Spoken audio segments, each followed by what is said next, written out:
The Holy Gospel of our Lord Jesus Christ according to John.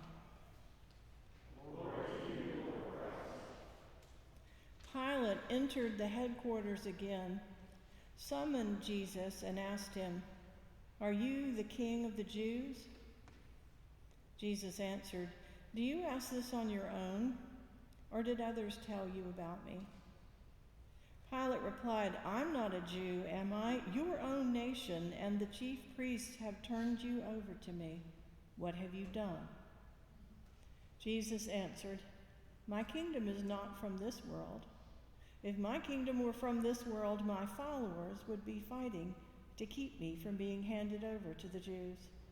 But as it is, my kingdom is not from here." Pilate asked him, "So you are a king?" Jesus answered, "You say that I am a king. For this I was born, and for this I came into the world, to testify to the truth.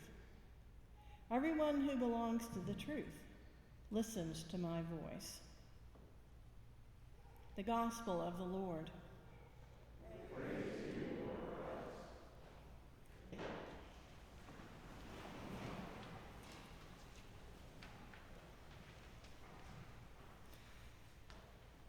When Jesus stands up in front of Pilate to be questioned after his arrest and appearance before the religious authorities, the first thing that Pilate asked him is if he is a king. One imagines Pilate might be concerned about this, because if Jesus thinks he is a king, then he may be a threat to Pilate's power and place. Thus the initial question.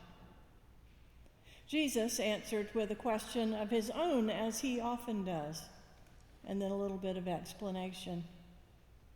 Jesus has a kingdom, but it is not based in worldly ambition and power, which may be a dig at Pilate, whose kingdom certainly is based in worldly ambition and power. Jesus' kingdom, if that's what you want to call it, is rooted in the truth of God's holy desire and plan to redeem humanity through Jesus, God's Son, who God has sent to earth to reveal God to humans. A further difference is mentioned as well, that unlike Pilate, who has subjects, Jesus has followers. This doesn't exactly mollify Pilate, though Jesus may be describing a kingdom that is very different from Pilate's kingdom, but the question for Pilate remains, is Jesus a king? And Jesus says, man, that's not really the right question. You're talking about someone who wields power and has subjects. I'm talking about speaking the truth about God, about witnessing to the truth about God, and encouraging those who can hear and see that truth to follow me. We don't hear it in today's reading, but the very next thing that Pilate says to Jesus is, "Truth? And what is that?" So Jesus, the Good Shepherd, who has followers who listen to his voice, and who, like a good shepherd, is willing to sacrifice his own life for the sheep, stands before Pilate, who has subjects that he will willingly sacrifice to keep himself in a position of power. Pilate does not recognize the truth that is standing before him, but remains fixed on the question, are you a king? Are you my rival? Well, I need to destroy you.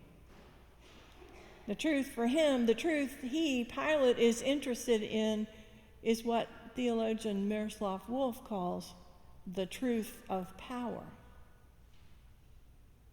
Pilate will go on to humiliate Jesus and to humiliate all the Jewish people who are gathered around the spectacle of trial and execution. Pilate only wishes to exercise his power to show his people not to cross him, because he will use his power to crush them if they do. He is not able to see the power of the truth of Jesus. Jesus has already told his followers, who are not his subjects, that he has the power to lay down his life for them, because he knows that God will give him the power to take his life back up again. Jesus knows that Pilate cannot crush the truth, and that death is not the end. It's a whole nother kind of power that Jesus wields. And further, Jesus is not really interested in the whole king thing anyway, but rather the part about the kingdom. After all, as the King of the Jews, Jesus will be enthroned upon the cross and lifted up for all and sundry to see. The kingdom, though, is about those who have heard the truth through Jesus and have decided to follow him and to put themselves under his care. They recognize him not so much as a king, but as a shepherd, the good shepherd. And they are the ones who listen to his voice. They are the ones he calls by name. There is a knowing and being known in this kingdom that does not exist in Pilate's world. God's kingdom is about salvation, about life, even in the midst of a world that mostly deals in death. So in light of all this, how are we to live?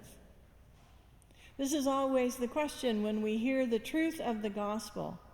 What does it mean to be followers of Jesus in a world that is preoccupied with power and position and winning? What does it mean to be followers instead of subjects?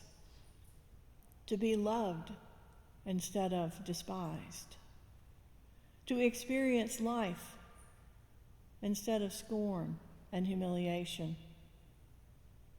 How do we stand before the Pilates of this world, not in order to overcome them, not in order to gain power, but in order to witness to God's truth, that God's kingdom is about love and redemption?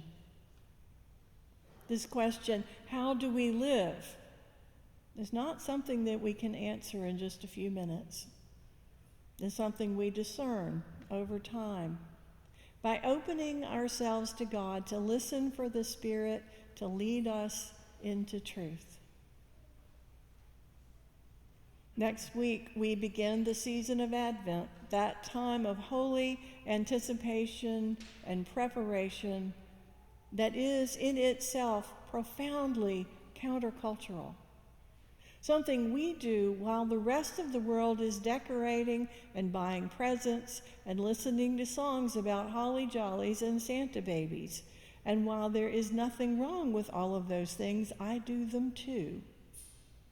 They are part of the preparation for an external event that is a mere shadow of the cosmic event that is the inbreaking of the holy divine into flawed humanity in order to redeem us. You will notice, I hope, in the coming weeks that we are going to try to get quieter and go deeper during this season of our worship, finding some places for silence and listening for the Spirit to speak to us. We will experience worship a little differently with more music, including singing some prayers, with the hope that new ways of worship will open new pathways for us to cultivate a deeper spiritual life. So let us remember to which kingdom we belong as we prepare for his coming. Let us remember that we are called to witness to the truth of God, the truth of salvation, the truth that everything can and will be redeemed even while life is hard and confusing and discouraging. Let us remember that Jesus is the way and the truth, and that it will take courage and deep faith to stand before Pilate and declare it.